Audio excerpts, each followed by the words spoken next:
It's exactly 3 in the morning. You're tossing and turning in bed. Your eyes are fixed on the dark ceiling. You feel that familiar wave of mild panic rising in your chest. You glance at the clock. I couldn't sleep again. Something's wrong with me. Tomorrow you have a meeting, work, or school. You've been suspended in that mental void for hours. You pick up your phone and check the time again. You squeeze your eyes shut, telling yourself, just fall asleep already. But your brain isn't listening.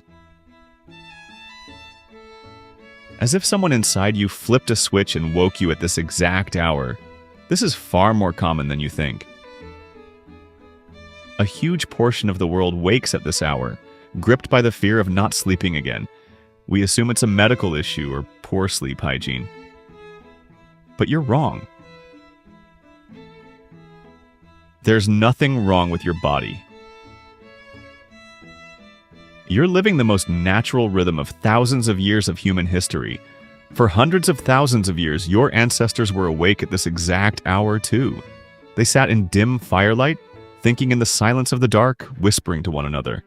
For them, it wasn't a disorder, it was one of the most natural moments of the day, the forgotten phase of the night. You don't have insomnia. Your brain is simply reverting to an ancient program the modern world has forgotten. In this video, we'll discover what that program is and how we lost it. With a single touch, we flood our room with light. It's such an ordinary act that we never think about it. For 99.9% of human history, that luxury didn't exist. When the sun set, the world was swallowed in pitch-black darkness. No streetlight, no screen, not even a candle was always within reach. So what did our ancestors do during those endless 12 to 14 hours of darkness? Did they sleep straight through for 8 hours? No. This is a fact that shakes our modern understanding of sleep to its core. Before the Industrial Revolution, humanity had a completely different sleep pattern. It was called Biphasic Sleep. People went to bed shortly after sunset and slept for about 4 hours. They called this first sleep. Around midnight, between 1 and 3 a.m., they woke up naturally. This period of wakefulness wasn't a disorder, it was a natural part of sleep. They stayed awake for 1 to 2 hours, then drifted back into their second sleep. Without setting any alarm, without any anxiety, you naturally open your eyes in the middle of the night. This doesn't mean something went wrong. Quite the opposite. It's a sign that everything is going right. This might sound like a wild claim, but there's a vast historical archive that proves it. Historian Roger Ekirch spent 16 years combing through dusty archives to research humanity's sleep history. He spent his hours in the most forgotten corners of libraries among volumes no one had touched, and an incredible truth emerged. He found the same phrase in over 500 historical documents. First sleep and second sleep. This wasn't just a handful of exceptions. People from different countries, centuries, and social classes described the exact same experience. People did everything during this midnight waking phase. A 16th century medical manual claimed this window was the most fertile time to conceive a child. Some got up to visit their neighbors, others interpreted the dreams they'd just had. Some stirred the fire to do a small chore, others prayed. Many simply lay in bed in the pitch dark, thinking quietly. A doctor's handbook from the 1500s said this night watch was the ideal time for reflection and study. Those sacred hours when the universe was utterly silent and the mind at its clearest. What we call midnight panic today, our ancestors experienced as midnight clarity. So was this pattern just a historical habit or a biological necessity? In 1992, psychiatrist Thomas Wehr ran a groundbreaking experiment at NIMH to test exactly that. He took a group of volunteers and removed every source of artificial light from their lives. Just like our ancestors, he left them in total darkness for 14 hours a day. The experiment lasted a month. In the first week, most volunteers were restless. their bodies resisting the break from routine. But over time, something began to shift.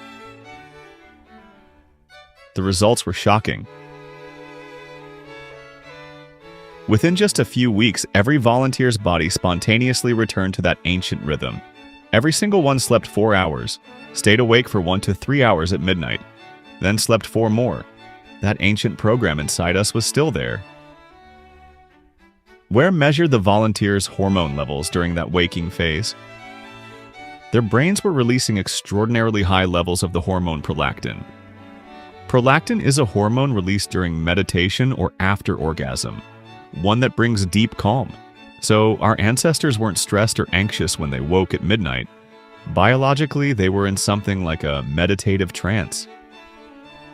Neither fully awake nor fully asleep, a calm, clear zone in between. So what happened that made us lose this remarkable state of calm? The answer: light. In the 1600s, cities began installing streetlights to cut down on crime. The streets of Paris were lit by order of King Louis XIV, and London soon followed. Gas lamps arrived in the 1800s, and in 1879, Edison commercialized the light bulb. Each step was celebrated as proud human progress. And it truly was. Disease declined, safety improved, productivity rose. Throughout human history, the darkness of night was a boundary line. The word curfew comes from the French couvre-feu, meaning cover the fire. In medieval towns, a ringing bell told everyone to put out their fires and go to bed. But we conquered the night. We filled it with light, and we called it progress. Today, after sunset, we're exposed to artificial light for another 7 to 8 hours. The blue light from our screens tells our brain the lie. It's still daytime. This lie undermines melatonin release and fragments our sleep. That once peaceful moment is now filled with anxiety and a glowing phone screen. Studies show that after a week of camping in nature, melatonin cycles shift 2 hours earlier. The moment we return to nature, our bodies want to revert to those ancient factory settings, as if it had been there all along, a voice we simply couldn't find the silence to hear. So the next time you wake at 2 or 3 in the morning, take a deep breath. Your body isn't broken. It's just remembering. Stop seeing the silence and darkness of the room as your enemy. Don't reach for your phone and hold that artificial sun to your face. Don't even bother checking the time.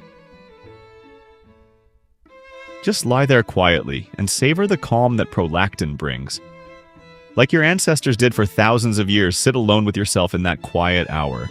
Maybe a memory surfaces, maybe an idea is born, or maybe you just listen to your breath. Because that darkness was never a punishment, it was the greatest mercy the modern world stole from you. And perhaps in that silence, you still have the chance to remember who you really are.